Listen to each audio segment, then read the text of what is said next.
My favorite teacher. My favorite school in the impressionable years of my life between 1949 and 1957 was Kingston College. And the decision to apply for admission there was made by my father because it had been his alma mater.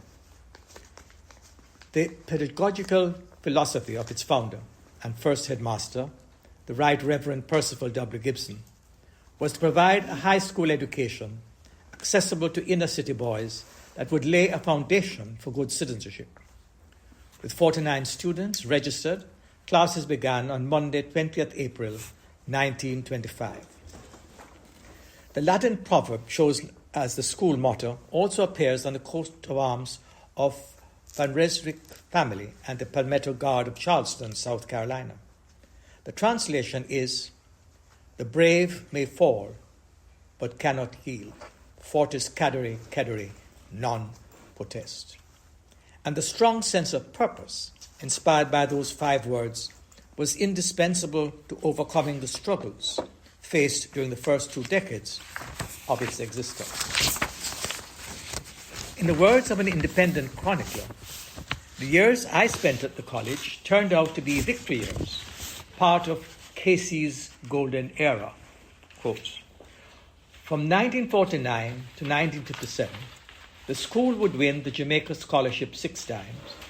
We have produced 4 Rhodes Scholars, Centenary Scholars, and Jamaica Independent Scholars. And since it entered international school sports in 1928, it has won 33 titles. Bishop Gibson identified, in addition to his belief that sports and athletics was essential to development of a vibrant school spirit, 5 reasons for success, including the type of education given, which employed the Socratic method, a humane and empathetic community, Christian character, the dedicated service of teachers, the fact that the college is an embodiment of the Jamaican spirit, and finally, a systemic continuity of policy. A significant contribution to success was the loyalty and devotion of the students themselves and the rare attention of an indefatigable Old Boys Association. In those circumstances, one was a condition to love one's neighbor, and this was encouraged by daily worship together in the serenity of a school chapel dedicated to St. Augustine, the 4th century African bishop of Hippo, whose message of resurgence after the collapse of the Roman Empire was revealed in his classic work, The City of God. The school culture was designed to prepare young men for an era of escalating change. In the headmaster's reckoning, Casey was first and foremost an equalizer of opportunity. But I reckon that we were dedicated to the image of balanced gentlemen, at home in the arts, science, and humanities, au fait with the world as it is, but prepared for the world as it ought to be. His Wednesday morning sermons stridently warned of the wiles of the devil. He wasn't afraid to excoriate merchants, rapacious capitalist entrepreneurs, and corrupt wealthy people. In one sermon, he chastised Kingston, which had surpassed in his estimation the historic infamy of Port Royal as the wickedest city on the face of the earth. He would refer to younger students as periwinkles, and I used to believe that this referred to a seasonal colourful annuals and not snails, as in Shakespeare's infant creeping like snail unwillingly to school. English was religiously spoken by everyone in his conversational ambit, with the accuracy of, quote, the crown. Like my mother, the headmaster had a to-the-manner-born predilection for afternoon tea, and we found ways in the chemistry lab to copy this habit.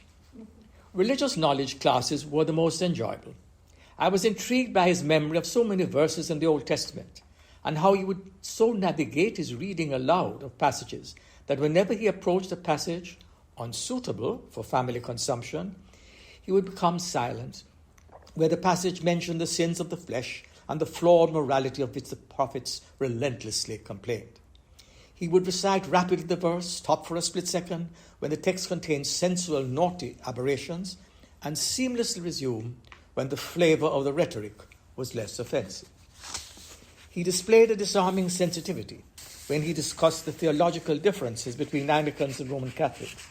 He knew everyone by name before we reached matriculation, and that routinely after explaining some Catholic dogma would pause and ask, "Isn't that so, Gordon?" He epitomized a fearlessness in the Socratic quest for knowledge, an understanding from which was student-oriented, thereby developing such qualities as critical thinking, problem-solving skills, and generating pragmatic innovations that enhance the quality and survivability of human existence. We were imbued with a global awareness and responsibility and an ambition that extended beyond the bare colloquial essentials. On another occasion, I was standing at the chapel door waiting for some reason before entering.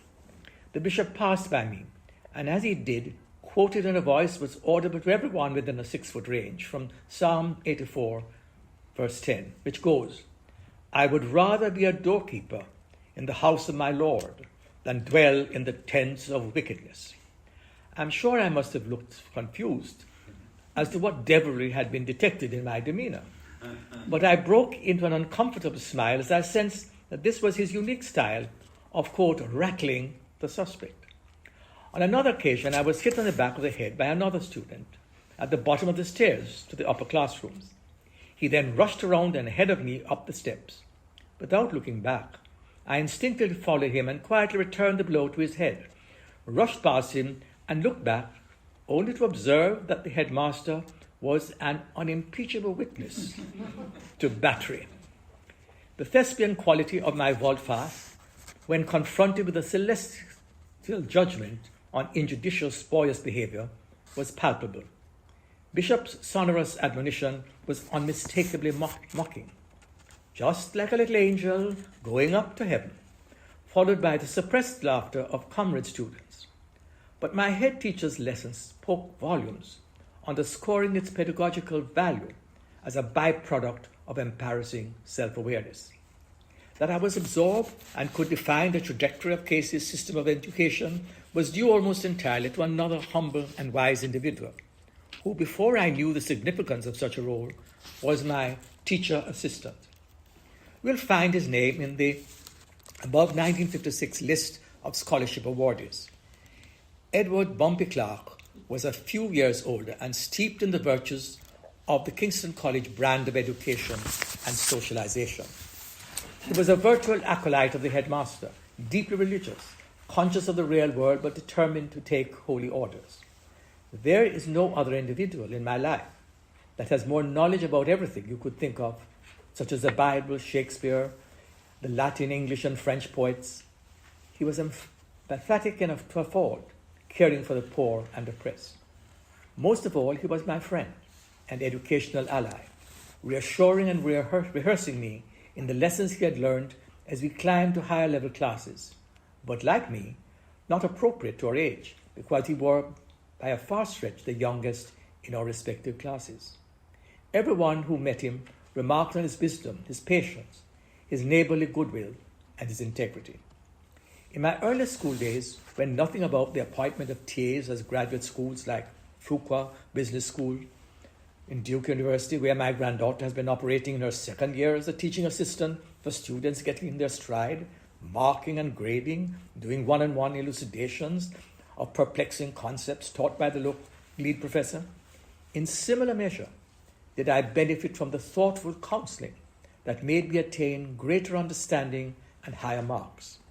That was the contribution of Edward Clark, a fellow student who performed that role for me, which probably makes what I'm writing a story about my favorite teaching assistant. I recall the hours spent with my teaching assistant on an evolving circle of savants in the school library, researching some issues that required more and better particulars. The games we played were intellectual. The debates we engaged in then are still relevant today, challenging each other to speak spontaneously and forced to stop if you repeated yourself in expounding on a topic random selected by the challenger, stimulated our curiosity and prepared us for extempore speech-making, or as chairman or master of ceremonies duties, at a moment's notice, whatever the situation. We were, because of these exercises in our spare time, never short of witty repartees. All this went towards the making of the modern equivalent of Renaissance men. I saw my revered teaching assistant one last time on my visit to England in the summer of 1957. He was then a student reading divinity courses at Cambridge University, and we reminisced about our school, scouting, and scholarly days as he took me punting, an exceptional experience gliding on the River Cam. If I had to say who was my favorite teacher, it would be Edward Clarke, although he was a fellow student. That is not as far-fetched as it seems. If we revisit the 1,000-year-old Stoic philosopher Seneca the Younger, his Docendo Discimos aptly applies to my friend, who sadly drowned one morning in the Cam in the same week as he was about to graduate from Cambridge. The translation is, men learn while they teach. That was my friend, Edward Clarke. How old was he at that time? What did you know? Oh, in his 20s. He was a few years older than I was. I graduated at 21. He must have been about 23. While we were talking about it, before you got to the end, I was going to ask you, do you hear from him now? So I guess you filled that. Yeah? What are these Latin words, do you know? Yes, fortis cadere cadere non potest. Yeah, what is, what is Right here. Oh, thank you. You're hearing from him today. What, yeah? You're hearing from him today. You never learned how to swim? He's talking to you today. Yes.